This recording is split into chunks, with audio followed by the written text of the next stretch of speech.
मुझे जवाब दीजिए, ये जो आतंकवादी है, ये नक्सलवादी है, उनके पास शस्त्र और बारूद कहां से आता है?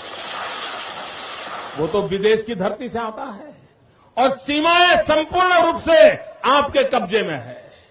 सीमा सुरक्षा बल आपके कब्जे में है।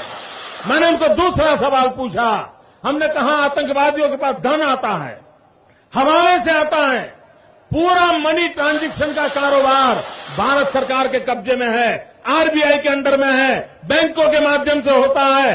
क्या प्रधानमंत्री आप इतनी निगरानी नहीं रख सकते कि ये जो धन विदेश से आकर के आतंकवादियों के पास जाता है आपके हाथ में है, आप उसको क्यों नहीं रोकते हैं? मैंने तीसरा सवाल उनको पूछा कि विदेशों से घुसपैठ ही आते हैं, घुसपैठ ही आतंकवादियों के रूप में आते हैं, आतंकवादी घटनाएं करते हैं, भाग जाते हैं।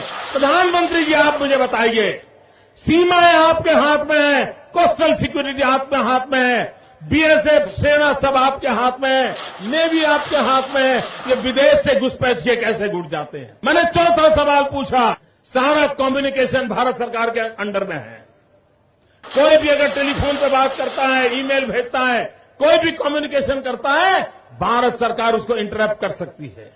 इंटरप्ट कर करके जानकारियां पा सकती है कि आतंकवादी गतिविधि के अंदर कौन सा कम्युनिकेशन चल रहा है और आप उसे रोक सकते हो। मैं पूछना चाहता हूं प्रधानमंत्री जी को, इस विषय में आपने क्या किया है? मैंने पांचवा सवाल उनको पूछा कि आप विदेशों में जो आतंकवादी भाग चुके हैं, जो लोग विदेश में बैठ करके हिंदुस्तान में आतंकवाद की घटनाएं कर रहे हैं, उनको प्रत्यारोपण के द्वारा हिंदुस्तान लाने का हमें अधिकार होता है।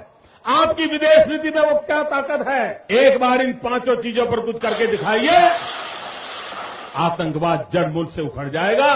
राज्यों के अधिकार हथिया करके राजनीति के करने के खेल छोड़ दीजिए। भाइयों बहनों, दिल्ली की सल्तनत के पास मेरे इन सवालों के जवाब नहीं है। दिल्ली की सरकार में वो सीना नहीं है, 46 इंच का सीना लगता है दोस्तों, तब जाकर